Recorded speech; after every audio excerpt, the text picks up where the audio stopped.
Welcome back, everyone.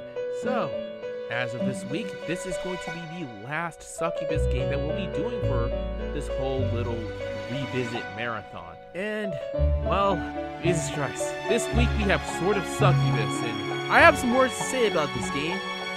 But, enough talk, let's get into it. Hello there.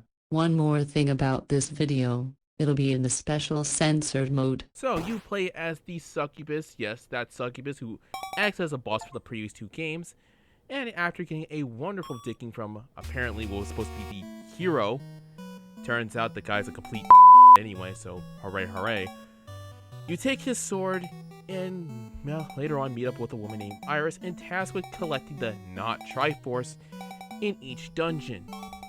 And then it turns out it's just to be a ruse, and she's the actual demon lord. You kill her and the town is saved. The story is fairly simple. It's what you expect from these guys at this point. A simple story, mainly just telling you it's been harking on the days of the early days of gaming. Same thing with the presentation. It's what you expect once again. Good soundtrack, good graphics, and good CGs and good loots as well. Now, it's time for the gameplay.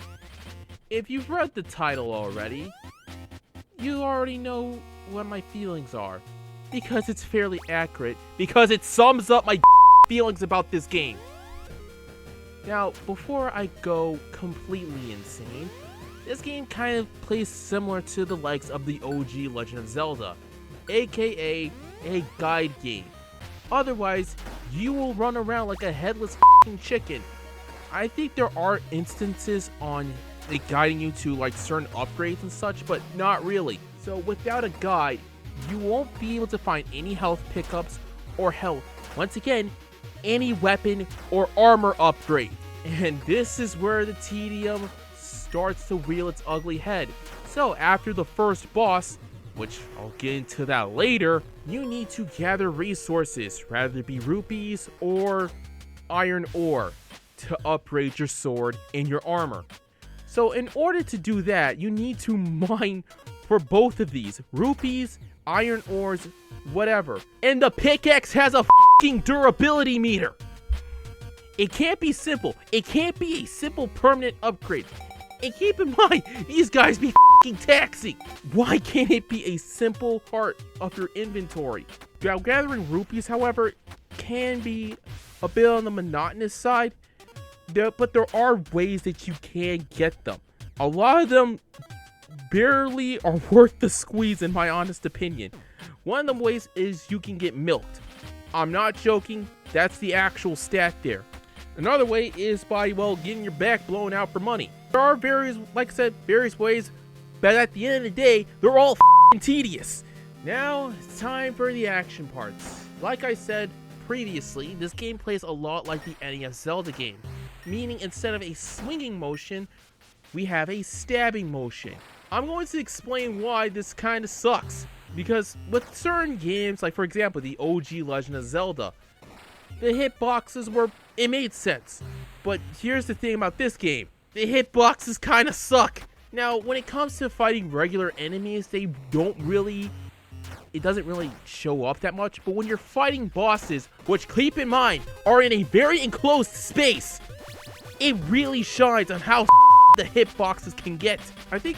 Let me explain further about the hitboxes in the original NES. Zelda, and to an extent A Link to the Past, and Slav Princess Sarah. No matter where your sword landed, it counted as a hit, but in this game you have to get to the boss's pores to deal any real damage, and lack of range of this chode of a sword enhances that frustration.